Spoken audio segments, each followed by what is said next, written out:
हम लोग दूसरे दिन की पुष्पोत्तरी की चर्चा में हैं। हम तो कथा करके आके लुढ़का गए थे, थोड़ा खा पी लिया और सो भी लिया। अभी तक लुढ़के रहे, सोच रहे। फिर हमको जो है जगाया गया कि गुरुजी जागो, अंतिम योद्धा आप ही बचे। तब फिर हमने कहा कि अभी हमें कुछ करना है, हमें तो लगा सुबह उठना है। बोले नहीं नहीं नहीं, अभी आपको प्रश्नोत्तरी करनी है। हम कहा भैया करनी है तो चलो। हम आ गए। अब आज के लिए सूत्र हमने कुछ ऐसा विचार किया नहीं है, पर सीताराम संतोले छतरी के बने।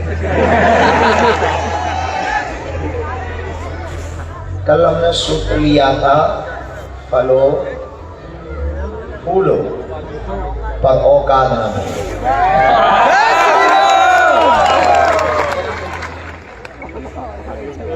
आज का सूत्र है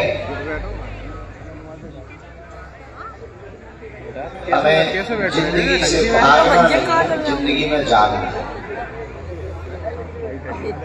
दुविधाएं आएंगी, परेशानियां आएंगी, डराने वाले लोग आएंगे, धमकाने वाले लोग आएंगे, कभी खुद की जिंदगी ही डराने लगती है। लेकिन हमें अपनी जिंदगी में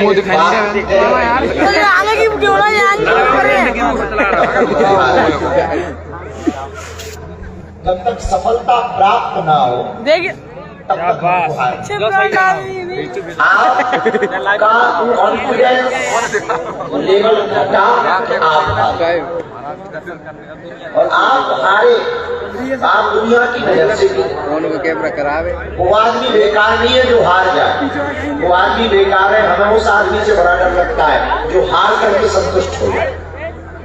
अपनी हार पर जो संतुष्ट है वो आदमी महादेव। हारना तो जीतने की कला है। कई बार तुमने देखा होगा शेर के लिए, लाइव में नहीं देखा होगा, टीवी में देखा होगा। हमने भी लाइव नहीं देखा। टीवी में शेर जब लंबी छलांग लगाता है तो वो 4 कदम पहले पीछे जाता है, फिर वो आगे जाता है। उसी प्रकार अगर हम अपनी जिंदगी में थोड़ा कदम पीछे चले जाएं तो निराश नहीं होना, होपलेस नहीं होना, बहुत टूटना नहीं है, रोना भी नहीं है, और किसी को दोष भी नहीं देना। खेल है, जिंदगी का खेल है। हारना जीतना लिखा रहता है, आगे पीछे लिखा रहता है, पर हमें अपनी कोशिश कभी बंद नहीं करनी। तब तक कोशिश करनी है जब तक प्राण रहे, तब तक कोशिश करनी है जब तक मंजिल प्राप्त ना हो जाए। छोटे से उदाहरण से आज की बात को शुरू करते हैं। गांव में आप लोग रहते हैं, हम भी एक छोटे से गांव में रहते हैं, तो हमने बहुत बारीक से देखा और तुमने भी बहुत नजदीक से देखा होगा। आप लोग बारात गए, अपनी नहीं दूसरों की, हम भी अपनी नहीं गए, दूसरों की बारात गए। तो गांव की बारात में बड़ी विचित्र बात होती है कि गांव की बारात में सब प्रकार के लोग जाते हैं, तो कुछ पीने वाले भी जाते हैं। याद है गांव की बारात में जो पीने वाले जाते हैं वो आदमी बड़े खतरनाक। पूछो कैसे? वो जैसे ही बारात का उन्हें पता लगे कि आज शाम को अमुक अमुक आदमी की बारात में जाना है, तो वो दोपहर से ही अपनी प्लानिंग शुरू करेंगे। पैसा लेंगे, थोड़ा आगे की जेब में डालेंगे, ये पीने के काम आएंगे। थोड़ा बगल की जेब में डालेंगे, ये डीजल के काम आएंगे। थोड़ा तीसरी जेब में डालेंगे, ये खाने के काम आएंगे। वो पूरी प्लानिंग करके चलते, और उनका एक ही मकसद है कि हम जहां भी जाएंगे सबसे पहले क्या करेंगे? पिएंगे। बोलो बोलो बोलो, पिएंगे। बस एक मकसद उनका, एक ही उद्देश्य उनका कि हम केवल जाकर के क्या करेंगे? पिएंगे। वो गाड़ी में बैठेंगे तो यही सपना, कब गाड़ी रुके, कब हम पहुंचे और कब पिए। और किस्मत से वो पहुंच जाते। जैसे ही पहुंचेंगे ना वो पता पूछेंगे, ना वो लड़की वालों का घर पूछेंगे, ना वो जनवासा पूछेंगे, ना बारात के स्वागत लेंगे। सबसे पहले जो मकान मिलेगा, हाँ जी क्या बात मिलती है क्या? रामपुर का घर अमीनाबादी गली में मिलती है। रास्ता खुल गया, रास्ता खुल गया। अगली गली में गए। अब वहां भी उसे पता थोड़ी है कि कहाँ मिलती, जो भी मकान मिले, भैया ओ भैया क्या बात है, मिलती है क्या? अरे बगल के मकान, बगल आपको परेशान करने आ गए, धन्यवाद सो जाओ। विदिन 15 मिनट में दूल्हा अपनी ससुराल नहीं पहुंच पाता, ये भाई साहब ठेका पहुंचा। नई जगह पता नहीं है, विदिन 15 मिनट में दूल्हा ससुराल जहां उसका ब्याह होना, वो लड़की वालों के घर नहीं पहुंच पाता, ये ठेका भाई साहब पहुंच जाते हैं। बात बहुत छोटी सी है पर बहुत पते की है। जब पीने वाले पिबक्कड़ अनजान जगह में विदिन 15 मिनट में ठेका को खोज सकते हैं, तो हम इस जान पहचान वाली जिंदगी में 40 साल की उम्र में क्या अपने लक्ष्य को नहीं खोज पाएंगे या पाएंगे? क्या हम अपनी मंजिल को नहीं पा पाएंगे? बस पाने का जुनून होना चाहिए, पाने की जिद होनी चाहिए, पाने का एक संकल्प होना चाहिए, प्राप्त करने की दृढ़ता होनी चाहिए। आज की रात की बात में हम आपसे प्रार्थना करें, दुनिया का कोई भी आदमी अगर हमसे ये कहे कि हम ऐसा नहीं कर पाएंगे, बहुत मुश्किल है, ये बात ही गलत है। आप कुछ भी कर सकते हो, बस करने का आपके पास जुनून होना चाहिए। जब इस देश का एक महात्मा शिकागो के धर्म सम्मेलन में शून्य पर बोल सकता है, एक देश का छोटा सा आदमी प्रधानमंत्री और राष्ट्रपति बन सकता है, इस देश में रहने वाले, देश में क्या दुनिया में बहुत से ऐसे लोग हुए। अमेरिका में एक आदमी जन्म लेता है, सौरभ हमारे बगल में बैठे अमेरिका में भी रहते हैं 7-8 दिन से। अमेरिका में एक लड़का जन्म लेता है कुछ सदी पूर्व में, उसकी मां मर जाती है तो पिता दूसरी शादी करता है, तो उस बच्चे को बहुत पीटता पिता, वो बहुत परेशान रहता है, बहुत टूटता है। पढ़ने का उसे इतना शौक कि वो पढ़ने के लिए मजदूरी करता, मजदूरी कर करके पढ़ाई करता। अब वो धीरे धीरे संघर्ष करता, चुनाव लड़ता, चुनाव हार जाता, फिर लड़ता, हार जाता, फिर लड़ता, हार जाता, और एक दिन ऐसा तक आता है कि वो चुनाव भी जीत जाता है, और सबसे बड़ी लड़ाई काले और गोरे गुलामी के खिलाफ वो लड़ता है, और वो उस देश का राष्ट्रपति बनता है, अब्राहम लिंकन के नाम से जाना है। छोटा सा बालक, बहुत गरीबी में पला, जिसकी मां मर गई, पिता पीटता है, कोई जिंदगी का पता नहीं, खप्पर टूटा हुआ, पुस्तकें पढ़ने के नाम पर पुस्तकें नहीं उसकी जिंदगी में, और वो छोटा सा बालक अब्राहम लिंकन जब राष्ट्रपति बन सकता है, छोटा सा नरेंद्र स्वामी विवेकानंद बन सकता है, तो आप भी अपनी जिंदगी में गांठ बांध लीजिए, चल पड़िए, धैर्य मत खोइए, कॉन्फिडेंस मत खोइए, अपने फुल आत्मविश्वास में जीवन जिए। एक दिन ऐसा आएगा, सफलता भी मिलेगी, मंजिल भी मिलेगी, और तुम्हें पछताना भी नहीं पड़ेगा, तुमको छोड़ने वाले पछताएंगे। लेकिन जिद एक है कि तुमको अपनी जिद पर अडिग रहना ही पड़ेगा। तुम सोचो मंजिल मिल जाए, ऐसा कोई चमत्कार हो जाए, ऐसे कोई शक्तियां मिल जाए, खुद करना पड़ेगा। भगवान को भी आना पड़ा, राम हुए, कृष्ण हुए या गौतम बुद्ध, सबको लड़ने पड़े अपने अपने युद्ध, सबको अपने अपने युद्ध लड़ने पड़े, तुमको भी अपने युद्ध लड़ने पड़ेंगे। तुम विचार करो कि कोई शक्ति आ जाए, कोई वो वो मिल जाए, चिराग साधु बन जाए, उससे निकले सोने वाला नहीं। आपको खुद करना पड़ेगा, जिद पकड़नी पड़ेगी, जिद पर चलना पड़ेगा। जिद का मतलब ये नहीं है कि तुम हटीले हो जाओ, गुस्सैल हो जाओ, नहीं, लगन, असफल भी हो एक बार सफल हो जाओ। नाखूनों से सीखो, बचपन से कट रहे फिर भी बढ़ रहे, छोटी सी बात पर कितनी बड़ी है। नाखून अपने बचपन से कट रहे, जब छोटे थे तो माँ ने काटे, फिर अपन ने भी काटे, फिर ब्लेडों से काटे, फिर नेल कटर से काटे, टूट गए, इतने निकम्मे फिर भी बढ़ते। बालों से सीखो, बचपन से छुल रहे, कट रहे, छुल रहे, झड़ रहे, फिर भी वो बढ़ रहे। ये कितनी अद्भुत हट है कि वो गिर भी रहे फिर भी वो बढ़ रहे हैं। हमें भी अपनी जिंदगी में यही हक लेने हैं। धक्के लगेंगे, लोग ताने देंगे, बेइज्जती करेंगे, हंसी करेंगे, लेकिन हमको बढ़ते चले जाए, अपनी मंजिल की तरफ बढ़ते। तो बहुत आश्चर्यचकित है, हमारे बगल में ये जो बैठे हैं सौरभ, ये आपके डबरा का एक लड़का, बताओ WWE में चला गया, जा करके वहां अमेरिका में हमारी सुबह रिंकू से बात हुई, ये दोनों पार्टनर मिलकर के क्या गजब त्रिपुंड लगाकर माला वाला पहनकर रिंग में जब उतरते हैं, अच्छे टेकर उनको दिमाग खराब हो जाता। एक गांव का आदमी है जो हमें बता रहे थे, जब आप हमारे भाई कल या परसों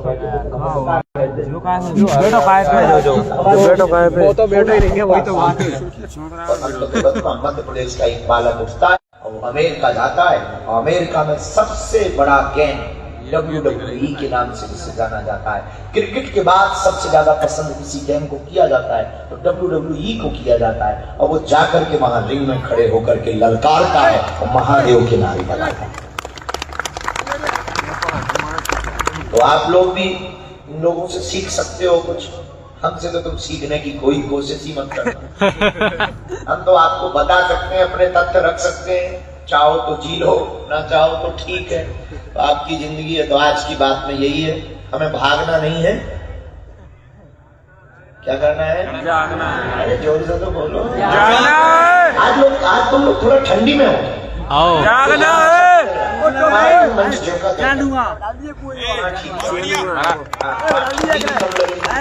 और यहाँ से ये है किसका? कमल भाई साहब कहोगे? कमाल कमाल किसका है भाई? कटा जबैया का रोज पाओ कल ये बैरिकेड करवा भाई, हमको वही जेबा क्यों लगा हुआ है?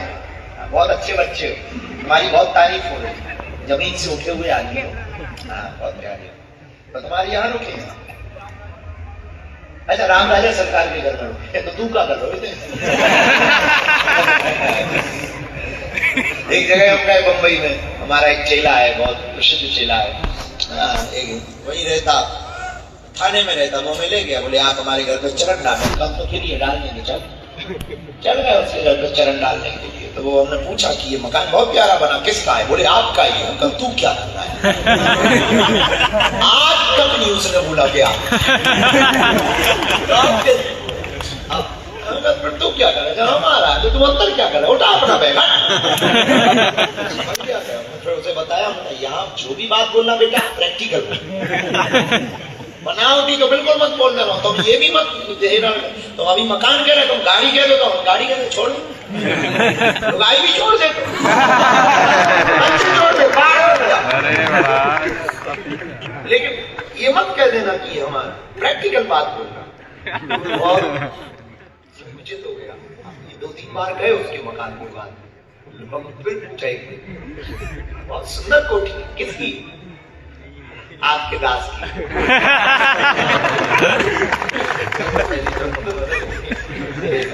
छीलने वाले भाई, जो भी बोलो बड़ी तो बताओ क्या राम राजा सरकार का क्या कर रहे हो? राम राजा लगा दो झंडा, कर दो निःशुल्क, जय बजरंग।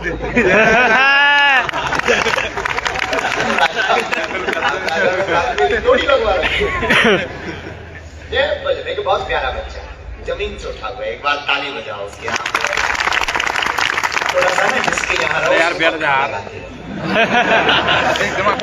संतुष्टि हो जाती है, हमें पूछा जा रहा। और सच्ची हम तीसरे दिन पूछ रहे हैं कि किसके यहाँ जिस दिन आए उस दिन थके थे, कथा में चले गए, रात को आए सो गए, सुबह से उठे तो लेट उठे, फिर चले गए कथा में, फिर आज भी ऐसे ही हुआ। बहुत प्यारे, मजाक नहीं कर रहे, बहुत प्यारे, बहुत अच्छे, अच्छी व्यवस्था। तो ये बैरिकेडिंग वहां से करो, उस तरफ से खोल देना, बैरिकेडिंग कर दोगे तो जो कल लोग गिर रहे थे ना, उनको चोट नहीं लगेगी। कुछ तो हमारे पागल हमें यार, अपने पागलों से हैरान है। वो दर्शन भी वहां कर लिए, सामूहिक अर्जी भी लगी, जब हम निकल रहे थे 8-10 पावन पे गिरे, जहाँ घाव है वे होते ही गिरे। और जगह गिर जाते, कुर्सी पे गिर जाते, पिलर पे गिर जाते, सिक्योरिटी पे गिर जाते, पुलिस पे गिर जाते, हम पे ही गिरे, वो पावन पे ही गिरे, और जहाँ लगो है वही गिरे। हमने कहा कि भैया आज सिक्योरिटी बदलो। यहाँ हमने कहा यहाँ तो ठंडी बंडी ज्यादा लग रही। हाँ, तो क्या कह रहे थे हम? भागना नहीं है, जागना है। जागना है। अरे बोलो, जागना है। भागना है कि जागना है? जागना है। जागना। हम लोग मंदिरों में दीपक इसलिए जलाते हैं कि मंदिर में जो दीप जलता है उससे उजाला हो। आरती करते कर्पूर गौरम करुणावतारम संसार सारम भुजगेंद्र हारम सदा वसंतम हृदयाय वंदे भगवानी सहितम नमामि। बल्कि वो दीपक इसलिए जलाया जाता है कि दीपक जलाने से भगवान प्रसन्न होंगे या नहीं होंगे ये तो हमें पता नहीं। दीपक इसलिए जलाया जाता है जो अज्ञान का अंधेरा पड़ा है वहां पर ज्ञान का दीपक जला लो, इसलिए दीपक जलाया। और आदमी बड़ा विचित्र है। अब इसलिए विचित्र है, अंदर जाते हो, दर्शन करते हो, प्रणाम करते हो, चश्मा वाले के सिर में रखी है, तो किसके लिए? बजाते हो। छोटी वाले पे कहीं ना कहते हो हाँ या ना? गजब के आदमी हो तुम लोग। इधर उधर होया कक्का, इधर पीछे ही बैठे सोया हुआ कुंडी घुमा रहा है। रमेला कैसे भाई? क्या हुआ को तो भगवान को उठाता है और कहता है भगवान कब करेंगे जब आप कर्मवादी होंगे तो देखने की नई कला होगी। हमारे पास एक ही सिद्धांत है, अपने दुख के जीवन को सुख में निकालने का मजा। कोई हमें गाली दे और हमें हंसी आए, और जिस दिन तुम्हारे अंदर ऐसा होने लगे समझ जाना तुम थोड़े थोड़े हमारे जैसे हो गए। कोई तुम्हें उल्टा सीधा बोला तुम्हें मजा, तब तुम समझ जाना कुछ कुछ तुम्हारे जीवन में घटित होने लगा है। थोड़ा कुछ धक्के लगे, बुरे लगे, अच्छे लगे, थोड़ा नीचे आओ और तुमको प्रसन्नता रहे, चिंता न रहे, समझ जाना तुम थोड़े थोड़े ज्ञानी होने लगे हो, थोड़े थोड़े तुम झाड़ने लगे हो। जिंदगी है, उतार चढ़ाव रहता है, पेंडुलम लाइफ है, तो कभी इस तरफ जाएगा, कभी उस तरफ जाएगा, कभी बीच में रुकेगा, कभी ऊपर जाएगा, कभी नीचे जाएगा। जिंदगी में हमें घबराना नहीं है, मुस्कुराना है, संकटों से, संघर्षों से भागना नहीं है, जागना है। जागना है। जागना है, क्या करना है? जागना है। जागना है। इसी बात के साथ में आज की प्रश्नोत्तरी हम शुरू करते हैं। आध्यात्मिक प्रश्न अभी लोग आध्यात्मिक प्रश्न करना है। और बस कल अच्छी हो गई ना? कल कौन कौन नहीं आया था? ओ, सब नहीं। नियम बताना पड़ेगा। नियम ये है कि अभी हम करेंगे प्रश्नोत्तरी। प्रश्नोत्तरी के बाद करेंगे सामूहिक अर्जी लगाएंगे सबकी। थोड़ा आज जल्दी जाएंगे क्योंकि कल दरबार है ना, लेकिन उसके बाद साहित्य सुनेंगे। 5-6 लोग साहित्य जगत के आए हैं, 2-2 मिनट सभी लोगों का साहित्य सुनेंगे। कम खर्चा पूरी चर्चा। तो प्रश्नोत्तरी का नियम ये है कि आपको दरबार से संबंधित प्रश्न नहीं करना। दूल्हा है कि बराती है? दूल्हा है कि बराती? बराती।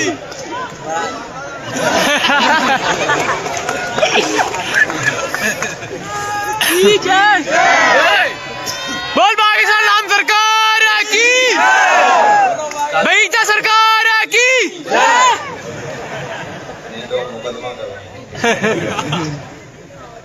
भाई तो हुजूर पनीर नहीं कब गई, तंदूरी हो गई और नागन डांस।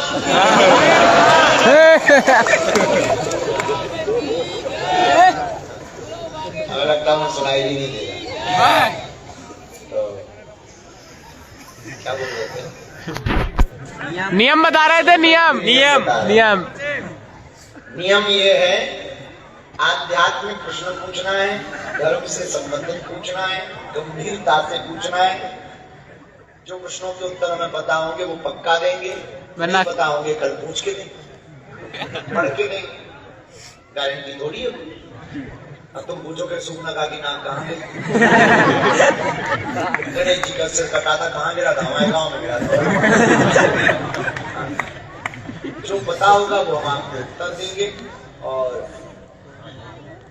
पेट का दर्द, सिर का दर्द, लुगाई का दर्द, पड़ोसी का दर्द, ये सब प्रश्न की चर्चा अपन हमारा नाम, बाप का नाम, ये दरबार में कल चर्चा करेंगे। कल सुबह 10 बजे से दरबार लगना है। हम क्या बजे पहुंच जाए? वहाँ चर्चा करेंगे तो माइक आप तक भेजेंगे। 4 बजे बेटा अन्नू उधर पड़े हैं आदमी पंडाल में। माइक वाले का सूरज सबरी है अपन पहुंच गए। चलो स्वेटर वाले वो टोपा लगाए खाली। मैं खड़ा ही होगा।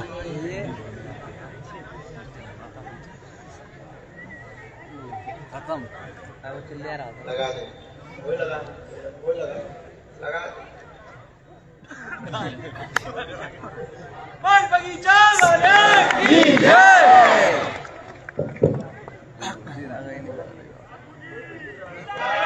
क्या नाम है? कहाँ के हो आप? करेरा, कररा पढ़ते हो? कितने में? कितने में पढ़ते हो? यूकेजी। खुश। ठीक है, बैठो आप। जी भगवान। गुरु प्रणाम। खुश रहो। क्या नाम है आपका? वैसे तो अंकित भार्गव कहते हैं, परंतु मेरा नाम है अनंत कृष्ण रामानुजी वैष्णव दास। अरे वाह वाह भाई जलवा खींच गया। अकेला तुम्हारा तो बहुत अच्छा नाम है, लेकिन किसी गुरु परंपरा के महापुरुष ने रखा था। ये गुरुजी से प्राप्त है मुझे। ताली बजाओ। दीक्षा मिला। ये जो नाम परंपरा बताई, ये गुरु दीक्षा में जब गुरुमुखी कोई होता है तो नाम परंपरा भी गुरु परंपरा में। गुरु के द्वारा जब कोई शिष्य दीक्षा लेता है तो नूतन जन्म होता है। नूतन जन्म का मतलब नया जन्म। उस नए जन्म में गुरु नया नाम भी देता है। तो एक बार ताली बजाओ, दोनों नाम बताने में। बहुत सुंदर। कहो। गुरुजी, मेरा प्रश्न है कि राम जी, प्रभु श्री राम दशरथ जी के यहाँ जन्म लेकर आए और अजामल के यहाँ भी उनका एक पुत्र हुआ था जिसका नाम नारायण रखा गया था। तो दशरथ जी के जब प्राण निकले तो उनके भी 6 बार उनने राम राम उच्चारण किया। राम राम कह राम कही, राम राम कही राम। जी गुरु। तो उन्होंने भी अंत समय में अपने पुत्र राम का नाम उच्चारण किया और जब अजामिल के प्राण निकले उस समय भी उन्होंने अपने पुत्र नारायण का नाम उच्चारण किया। परंतु दोनों में ये अंतर हो गया कि नारायण का जो अजामिल ने अपने पुत्र का नाम उच्चारण किया था तो उनकी मुक्ति हो गई, लेकिन दशरथ जी की मुक्ति नहीं हुई, वह स्वर्ग चले गए। तो ऐसा क्यों हुआ? दोनों ने प्रभु का नाम उच्चारण किया अंत समय पर एक की मुक्ति हुई, एक स्वर्ग गए। ब्रह्म को प्रकट करने वाले श्री दशरथ जी कोई साधारण नहीं। दशरथ जी और माँ कौशल्या स्वयंभू मनु शतरूपा के रूप में थी पूर्व जन्म में। कठोर तप करके भगवान से ब्रह्म को बालक स्वरूप में देखने का वरदान मांगा। इनके घर पर ब्रह्म के रूप में श्री रघुनाथ जी प्रकट भये।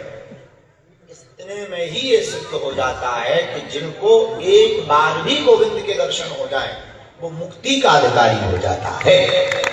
दूसरी बात, अब जिनने गोविंद को या रघुनाथ जी को अपनी गोद में खिलाया हो उसको तो मुक्ति मिलनी ही मिलनी है, लेकिन लीला पूर्ण तब तक नहीं हो सकती थी जब रघुनाथ जी पुनः चक्रवर्ती राजा ना बन जावे और अपने हाथों से संस्कार क्रिया पूर्ण ना करते, क्योंकि आप बड़े थे और बड़े का अधिकार पिता के दाहक संस्कार के लिए नियम है, पद्धति है कर्मकांड में। तो जब तक के लिए वो उतने समय के लिए स्वर्ग में रहे, बाकी तो वो सदा से ही उन्मुक्त रहे हैं।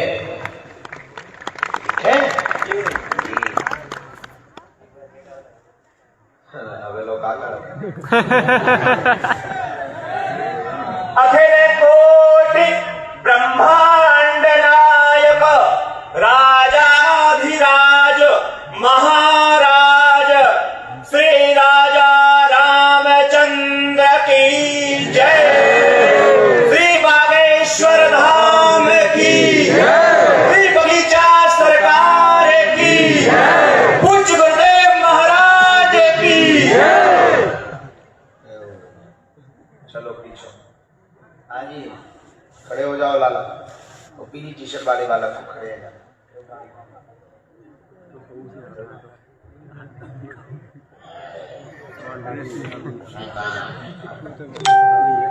नाम है? धन्यवाद महाराज। बैठो यहीं।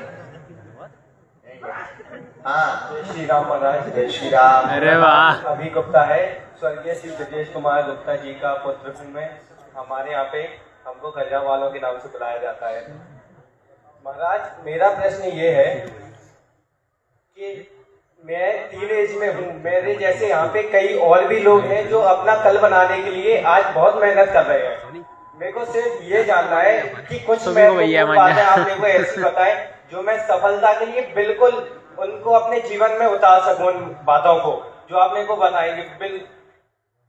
ठीक है। घोड़ों से ज्यादा दौड़ना सीखो, सूर्योदय से पहले जगना सीखो। सफलता पाने के लिए, दौड़ लगाने के लिए घोड़ों की तरह दौड़ना नहीं है। घोड़ों से जैसे घोड़े दौड़ते हैं उसी प्रकार सफलता पाने के लिए मेहनत करो। सूर्योदय के पहले जागो, जागते हुए सपना देखो, सोते हुए जागने का सपना देखो, निश्चित रूप से आप सफलता को पाओगे। तीसरी बात, जोश में रहो पर होश मत करो।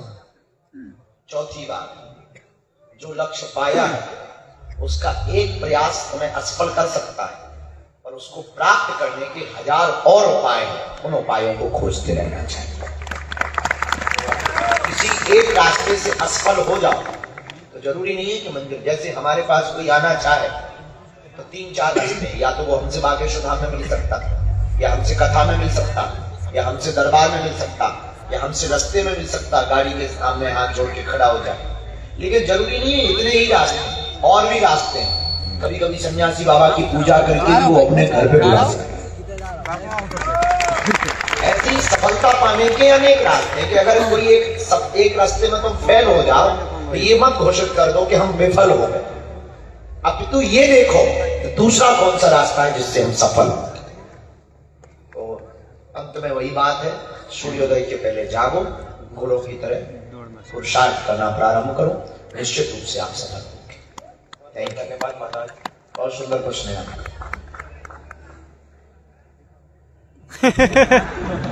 हाँ जी, आगे माइक दो, बहन जी को दे दो, खड़ी हो जा बहन।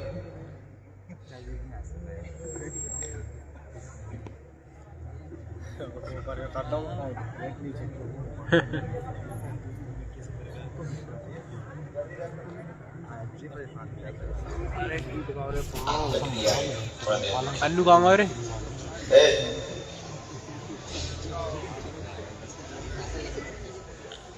नमस्ते गुरुजी। Sitaram. Sitaram. I am not foreigner. You know speak in Namaste. You are Indian, I am Indian. You say speak in Jai Shri Ram. Ram Ram. हाँ बहन बोलो। जी, मेरा प्रश्न ये है कि जब भी अपना भजन करने बैठते हैं तो अपना मन कई तरह से इधर उधर भटकता है और मन में गंदे विचार से भी आते हैं, उनका क्या करें? बड़ी स्लो है। ज्यादातर लोगों का प्रश्न है भगवान की भक्ति के समय में, करते समय में कई प्रकार का मन हमारा द्वंद्व उत्पन्न करता है। पहली बात तो ये समझना है हमको कि वो द्वंद्व उत्पन्न किस प्रकार से और क्यों हो रहे हैं। उसके 2 कारण। संसार के चलते हुए चलचित्र, वासना के चलचित्र का जब हम ज्यादा चिंतन करेंगे तो कभी भी थोड़ा मन शांत होगा तो वो अपने आप हमारे सामने हमारे मन को परेशान करने के लिए प्रकट होगा।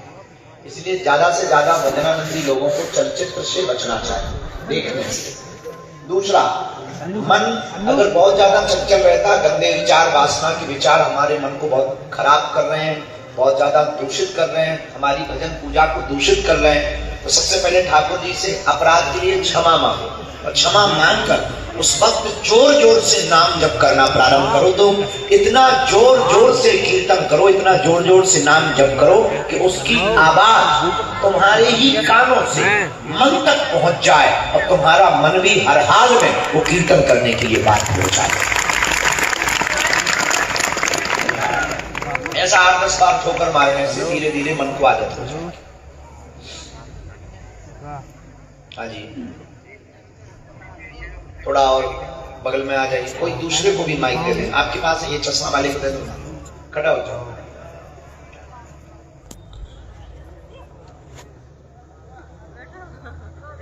तुम तब तक वहां पहुंचो। हाँ, जय श्री राम। जय श्री राम। प्रणाम गुरुदेव। मेरा नाम अजय शंकर तिवारी है गुरुदेव। आपके चरणों में सत सत नमन। गुरुदेव जी, एक